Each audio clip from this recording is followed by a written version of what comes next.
You're watching Newsfeed AM. Let's get into this discussion now. The KwaZulu-Natal government has slammed those who stormed the private home of Premier Nomusa Dube-Ncube over the weekend. It's understood the angry protesters were demanding better service delivery.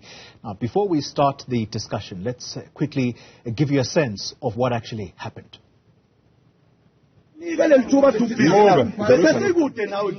Now was so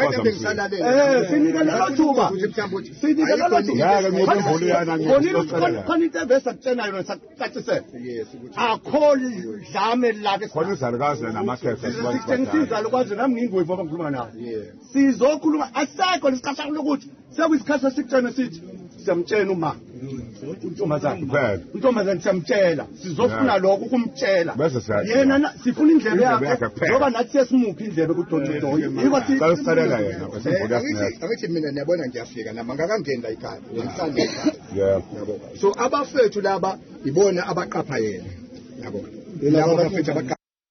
All right, let's try and get the background now to why the protesters chose to go to the private residence of the Premier and speak now to the community safety spokesperson in KwaZulu-Natal, Kwanele, Ncalane. Mr. Ncalane, thank you very much for your time.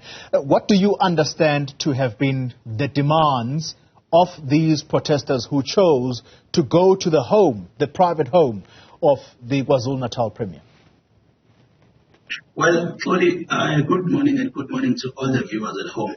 Our immediate reaction as the Justice, Crime Prevention and Security Cluster of the province, led by the chairperson who's the MEC for Community Safety and Liaison, MEC is that such an act is unwarranted and it is also bordering on the threat to the Premier's life, to the Premier's family, and rest of it all, there were children at home during this time. We do respect the democratic rights of people to protest. However, such must be done in the broad daylight and to directed to government premises. It cannot be the case that a private residence of a premier can be targeted for such a march of more than 100 people. So it's showing a disregard for the rule of law, but it also undermines the structure that were created as the provincial government to engage with civil society, to engage with ordinary communities. People will appreciate that we are the only province, or among some of the provinces, who have got structured engagement with the form of operations, where we engage people from ward level, war room level, up to the provincial levels. Therefore, there is no need for anybody to do such a march directed residents. But we've seen we are taking this matter very seriously. The case has been opened, and we are hopeful that those who are leading such a kind of protest are going to be dealt with, and we want to see action taken. Yeah. What is clear in that short discussion that we've played there, Mr. Ncalane, is that these people seem dissatisfied with the level of service delivery. And they, if I listen carefully, they are saying that they've taken it upon themselves to now come and tell the Premier directly in her ear as to what it is that they are unhappy about. I know you don't speak for the Premier, but at least you speak for the Department of Community Safety. If the residents there have taken it upon themselves to do this kind of thing, does that at least, or do the leadership in KZN take to heart that some people are so dissatisfied that they are willing to visit the Premier in her private home to come and tell her about the lack of delivery of services? Can you imagine, Tony, if majority of the citizens, or if some among the citizens of KwaZulu-Natal were not satisfied and they were to march to the home of the Premier, of the MECs, of the mayors and everybody? I doubt even at ANC, the staff members have taken upon yourself to march to the CEO of the company or so forth. I mean, they're structured. They are news editors. They are structured where you report and escalate your grievances. Therefore, even at government level, we've got open structures, open door policy.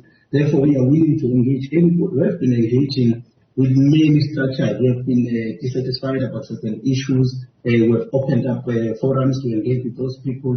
We've managed to resolve issues amicably. I think we are one province That is going to be very decisive in our interventions, and we cannot shy away from engaging, because that's the culture we grew up to say we need to engage robustly. So even if we disagree, but to march to a kind of president and threaten a female leader and the children, it is quite a very serious matter, and that is why we are taking it very seriously. That is why the police management in the province have been roped in this matter. And we are here on behalf of the Justice, Crime Prevention and Security Council, because that is where this matter has been escalated. But if they want to raise any issue with government, we always open door policy on a daily basis. The leadership of this province is engaging people, because we know that there is no government that is perfect. There might be certain issues where the residents of certain groupings are not satisfied with, and we are always willing to listen, we are always willing to learn, we are always willing to cooperate and work with our people so that we are able to find solutions. We don't claim to have the monopoly of wisdom and the monopoly of all the solutions to the problems that continue to affect our society. It is quite a serious matter, and it's a security threat, and that is how we want to deal with it. Therefore, we are hoping that those who are leading this match are going to be dealt with, so that it sends a message to everybody who might think of a similar thing. There are people in local government really who are protesting every day. We are not saying it's good that they are protesting and barricading the roads and so forth. We would want to have a structured engagement. But even those they opt to barricade to a resident of the mayor, residents of the councillor. I've seen it elsewhere where they've even torch a house. I think it was in Pumaram, if not mistaken, where they've torch a house. Open air. Such things are unwarranted, and we cannot allow such things to continue unchallenged, and we cannot allow those to leave these things unpunished. Therefore, we have to deal with them according to the law, whilst respecting them. So, but we must also protect the rights of individuals to privacy and to security. Yeah, Mr. Ncalane, just a quick correction. You are speaking to Newzroom Afrika and not the other channel. But let's conclude our discussion then with this, because this is an opportune moment to understand exactly what it is then that the KZN government is doing. For example, the scourge of crime, particularly targeted killings, Mr. Ncalane. A week ago, if not two, there was a mass shooting in KwaMashu. This past weekend, an assassination of a well-known artist alongside his friend was carried out. Perhaps these people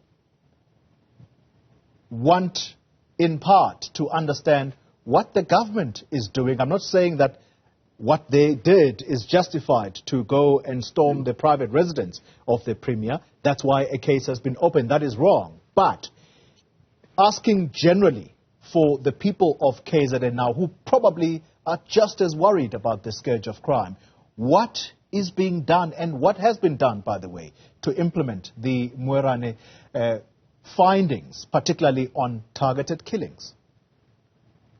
No, it's fine. Let me start by apologizing to you and the Newzroom Afrika viewers. I was meant to refer to the Newzroom Afrika. Look, there's a lot of work that we are doing in dealing with crime in this province. Obviously, we are taken aback by the fact that such an incident happened in our shows, and there is quite a serious matter that is painting the province in a negative light. It's impacting on the profile of the province.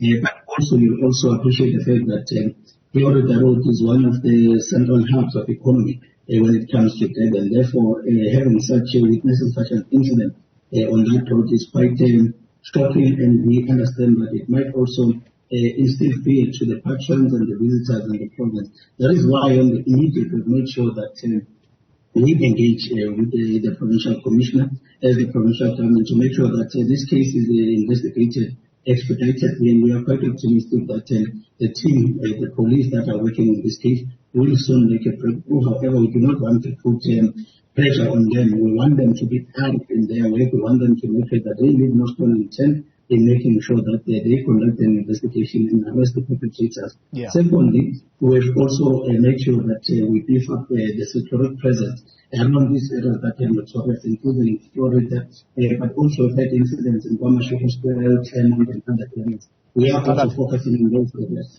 Yes, Ncalane. Mr. Ncalane, I'm sorry to interrupt you there, but I'm completely out of time. Let me thank you very much for your time. Hopefully, we're going to speak to you more often, given the developments that are taking place in that province. All right.